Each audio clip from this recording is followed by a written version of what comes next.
आज हम लोग बात करते हैं। हमको पता है कि हमारी लाइफ के 4 पिलर होते हैं, 4 पिलर्स ऑफ लाइफ।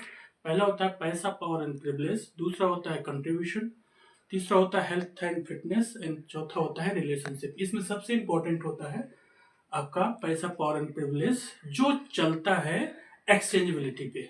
जितना आप लोगों के लिए कुछ करेंगे तो रिटर्न में आपको मिलेगा, जिसको फॉर्मल लैंग्वेज में सेलिंग भी कहते हैं। इसका मतलब जितना अच्छा आपकी एक्सचेंजेबिलिटी होगी, सेलिंग कैपेबिलिटी होगी, उतना ही अच्छा पैसा, पावर एंड प्रिविलेज अपनी लाइफ में बना पाएंगे। तो जैसे टॉप क्लास की चीज क्या है, पैसा, पावर एंड प्रिविलेज, जो आती है आपके एक्सचेंजेबिलिटी कैपेबिलिटी पर, जिसको फॉर्मल लैंग्वेज में सेलिंग कहते हैं।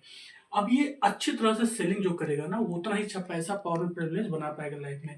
लेकिन अच्छा सेलिंग करने के लिए आपको पता होना चाहिए कि किसको बेचना है। तो जो हमारा वर्ल्ड सिस्टम है ना, वो इंस्लैब्ड, गरीब से लेके इम्पर बादशाह तक पूरा फैला हुआ है। इसे स्पेक्ट्रम कहते हैं। अगर इसको पिरामिड के फॉर्म में दिखाएं तो ये पिरामिड के 3 हिस्से हैं। एक है बॉटम पिरामिड, मिडिल पिरामिड, फिर अपर पिरामिड। मतलब इसको अपर क्लास, मिडिल क्लास और बॉटम क्लास भी कह सकते हैं। और बीच में होती है 2 विड्थ। इस केस के बीच में क्रिटिकल विड्थ, इस केस के बीच में क्रिटिकल विड्थ। अपर क्लास मतलब जिसके पास सब कुछ है लगभग लगभग। मिडिल क्लास मतलब जो चीजें अवेल करवा रहा है।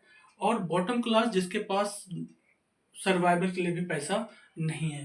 तो अगर अपर क्लास से कुछ चीजें हटा ली जाएं तो मिडिल क्लास में कन्वर्ट हो जाएगा, और मिडिल क्लास को कुछ चीजें दे दी जाए तो अपर क्लास में कन्वर्ट हो जाएगा। तो मतलब ये विड्थ बहुत इंपॉर्टेंट है।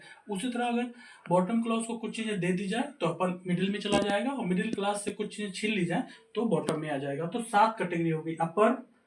और जो यहाँ पे है 1 2 3 4 5 6 7 कैटेगरी है। सातों कैटेगरी की अपनी अपनी प्रॉब्लम है, अपनी अपनी पोजीशनिंग है। अगर आपको अपर क्लास से डील करना है, एक्सचेंजेबिलिटी करना है, तो आपको उस तरह से डील करना होगा। मिडिल क्लास से डील करना है तो उसको उस तरह से डील करना होगा।